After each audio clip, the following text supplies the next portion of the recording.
Hello dears, അസ്സലാമു അലൈക്കും. എൻ്റെ സ്ക്രീനിൽ 2 സമചതുരങ്ങൾ കാണാം. അവയുടെ പരപ്പളവാണ് ഉള്ളിൽ എഴുതിയിട്ടുള്ളത്. 2 സെൻറ്റിമീറ്റർ സ്ക്വയറും 3 സെൻറ്റിമീറ്റർ സ്ക്വയറും, അതായത് ഏരിയ. അങ്ങനെയാണെങ്കിൽ ഇതിൻ്റെ ഒരു സൈഡ് കണ്ടുപിടിക്കാൻ പറഞ്ഞാൽ നമ്മൾ എന്ത് ചെയ്യും? ഏരിയ നമുക്ക് തന്നിട്ടുണ്ട്. Area of A square is 2 centimetre square. അപ്പോൾ ഏരിയയുടെ ഫോർമുല എന്താണ്? A square. വശത്തിന് വശം കൊണ്ട്, സൈഡിന് സൈഡ് കൊണ്ട് ഇൻറ്റു ചെയ്യുക. അത് എ സ്ക്വയർ ചെയ്താലാണ് നമുക്ക് 2 സെൻറ്റിമീറ്റർ കിട്ടുന്നത്. അങ്ങനെയാണെങ്കിൽ എ കാണാൻ എന്ത് ചെയ്താൽ മതി? ഈ സ്ക്വയറിനെ അങ്ങോട്ട് കൊണ്ടുപോകുക. അപ്പോൾ അതെന്താവും? റൂട്ടായിട്ട് മാറും. √2 എന്ന് കിട്ടും. അതായത് ഒരു സ്ക്വയറിൻ്റെ ഏരിയ 2 സെൻറ്റിമീറ്റർ സ്ക്വയർ ആണെങ്കിൽ അതിൻ്റെ ഒരു സൈഡ് √2 ആയിരിക്കും. ഓക്കെ, അങ്ങനെയാണെങ്കിൽ 3യുടെ നോക്കാം. ഏരിയ എന്ന് പറയുന്നത് 3 സെൻറ്റിമീറ്റർ സ്ക്വയർ ആണ് നമുക്ക് തന്നിട്ടുണ്ട്.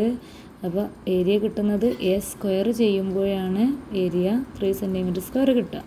അങ്ങനെയാണെങ്കിൽ വശം എത്രയാണെന്ന് ചോദിക്കുമ്പോൾ എന്താക്കണം? ഈ √2നെ സ്ക്വയറിനെ അങ്ങോട്ട് കൊണ്ടുപോകണം.